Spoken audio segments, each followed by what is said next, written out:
Bonjour à tous, alors je vous présente aujourd'hui le magazine Zen Art. Alors ça, il s'agit du numéro 2 qui est actuellement en vente de octobre à décembre. Le prochain numéro sortira fin décembre 2015. Donc il est à 7,50 € et comme vous le voyez sur la couverture, vous avez 105 dessins à l'intérieur, ce qui est plutôt un très bon prix. Donc le papier est plutôt de bonne qualité, il y a certains feutres qui traversent, d'autres pas. Donc je peux pas vous dire puisque j'ai pas tous les feutres et que moi je vais plutôt en fait faire des photocopies des pages pour pouvoir faire ça à côté, mais vous pouvez essayer avec vos propres feutres sur un coin de page pour voir si ça traverse ou non. Alors le magazine est très bien fait, avec une petite citation au début. Vous avez des pages pour l'explication de couleurs, très intéressant à lire.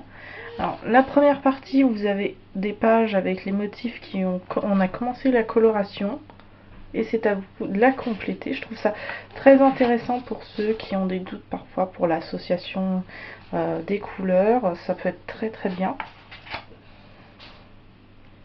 Les motifs sont assez fins, on peut y travailler dessus. Donc vous avez la deuxième partie, alors c'est des mandalas et des mandalas vraiment sublimes. Franchement, ils sont magnifiques. C'est pour ça que je vous dis que je vais plutôt photocopier. Donc je dirais qu'au toucher, le papier se doit tourner aux alentours du 130-140 pour le grain du papier.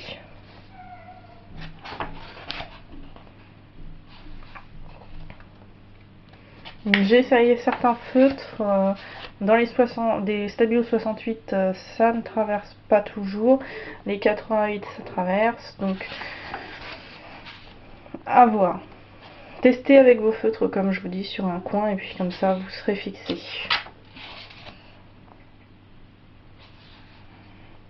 Franchement. C'est rare de voir des dessins aussi bien faits dans une revue pas chère. J'en connais qui sont fans des mandalas. Alors, je pense que ça va leur plaire. Alors, prochaine partie, alors c'est la partie doodles, tout ce qui est petites poupées, petites figurines, enfin, la partie un petit peu folle, on va dire. Avec des dessins encore vraiment très sympas, ça rappelle beaucoup des dessins qu'on a tendance à trouver dans des livres plutôt qui sont hors France. Donc ça fait beaucoup de bien. S'il y en a qui ont vu ma vidéo sur le bestiaire extraordinaire, j'ai l'impression qu'il y a certains motifs qui le rappellent un peu. Donc à voir, peut-être qu'il s'agit d'illustrateurs, de mêmes illustrateurs ou d'illustrateurs qui se connaissent, je ne sais pas.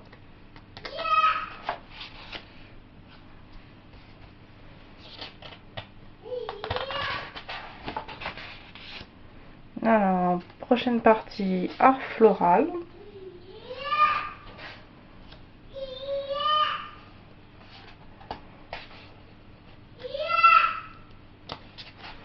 Alors j'ai commandé le numéro 1, il est très difficile à trouver, vous le trouverez peut-être d'occasion. Moi j'ai pas réussi, j'ai appelé la boutique, j'ai pas de réponse pour l'instant, ce qui n'est plus commandable en fait sur leur site internet. Donc à voir. Si jamais vous craquez sur celui-là, essayez de trouver le premier numéro d'occasion que quelqu'un n'ait pas aimé puis qu'il n'y ait pas touché à la limite.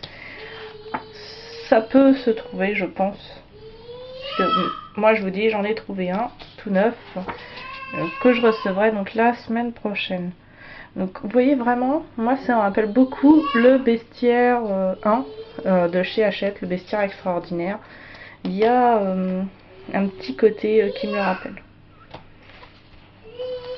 Les pages sont tellement épaisses, je sais jamais quand j'en ai deux ou quand j'en ai une. Voilà. Donc là on est dans la partie animaux, hein. Voilà. Donc la partie bouquet, alors ça je trouve cette partie très intéressante. Vous avez le même dessin colorié en fait à côté et ça vous donne une idée de l'endroit où vous devez faire en fait vos dégradés. Pour commencer à les travailler, je trouve que c'est une bonne astuce pour travailler l'emplacement des couleurs. Rien ne vous oblige à faire les mêmes couleurs, mais c'est intéressant de voir où est-ce qu'ils ont placé les effets de lumière et les dégradés pour essayer de reproduire ça si vous avez envie de travailler là-dessus. Une très très bonne initiative. En plus, on peut dire que leur colorisation ne manque pas de charme, ça c'est sûr. Alors, prochaine partie totem. Alors ici, en fait, vous avez des têtes d'animaux avec des plumes d'indiens, des coiffes d'indiens. Assez amusant, je trouve. Donc il semblerait que le magazine il change de thème à chaque sortie. Donc c'est un magazine trimestriel. Donc celui-ci est octobre, novembre, décembre. Donc ça fait déjà un mois qu'il est dans les kiosques. Pas sûr qu'il y en a encore partout. Moi j'avoue je suis tombée dessus complètement par hasard. Par contre celui-ci est encore commandable en ligne et il n'y a pas de souci. Alors j'aime beaucoup, vous avez une petite partie historique des couleurs à l'arrière. Là c'est les couleurs dans les blasons de la chevalerie. Qu'est-ce que ça insinuait, comment elles étaient appelées. Je trouve c'est une partie très très intéressante. Ça valait le coup de la mettre. Et en plus, vu le prix du magazine, c'est vraiment sympa. Donc je leur fais encore un petit peu de pub. Fin décembre, ils sortiront leur nouveau magazine, le numéro 3. Et comme vous pouvez le voir, voilà, le prochain sera un spécial Noël. Fin décembre de l'année. Il donne même le sommaire, alors on ne le voit pas très bien, donc je vais vous le lire. Il sera en kiosque fin décembre 2015. Alors les thèmes, ce sera couleurs et peinture chez les Indiens d'Amérique, de nouvelles fiches de l'encyclopédie des couleurs, des dizaines et des dizaines de dessins réalisés, et pour le reste, je pense qu'ils mettront à jour au fur et à mesure leur site internet. Donc si quelqu'un veut aller le voir, leur site internet c'est zenart.fr. Donc je mettrai le lien peut-être sous la vidéo, comme ça vous pourrez le retrouver si jamais vous voulez leur poser des questions. Franchement je suis absolument pas déçue de l'achat. Je vais tester certains feutres encore à l'intérieur, mais les pages sont vraiment épaisses par rapport à d'autres magazines. Elles arrivent au niveau des pages des coloriages relax petit format pour ceux qui en ont chez eux. Voilà, les coloriages comme ça, donc avec des pages assez épaisses. Elles sont pas encore à ce point là, donc c'est pour ça qu'il y a certains feutres qui traversent, mais elles sont au-dessus de la plupart des magazines, et ça c'est un très très bon point. Donc on va se retrouver très prochainement. Je pense que je ferai aussi un timelapse pour débutants, pour vous montrer comment transformer un dessin colorié simplement en quelque chose d'un petit peu plus travaillé, avec quelques petites astuces toutes bêtes. Et bah, je verrai aussi quelques autres petites choses. Alors désolée pour la vidéo un petit peu longue. Désolée aussi pour mon fils qui est juste derrière moi et qui n'a absolument pas voulu faire sa sieste. Il veut continuer à jouer avec les crayons de maman. Donc voilà, donc je vous dis à une prochaine fois. Merci beaucoup pour les nouveaux et bienvenue aux nouveaux abonnés de la chaîne. J'avoue que ça m'a vraiment surprise que ça augmente à ce point-là. Donc je le dis et je le répète, quand nous arriverons aux 100 abonnés, je vous prépare un petit concours avec peut-être 1, 2, voire 3 petits lots à gagner que je vous enverrai, mais je vous en reparlerai au moment où ça se fera.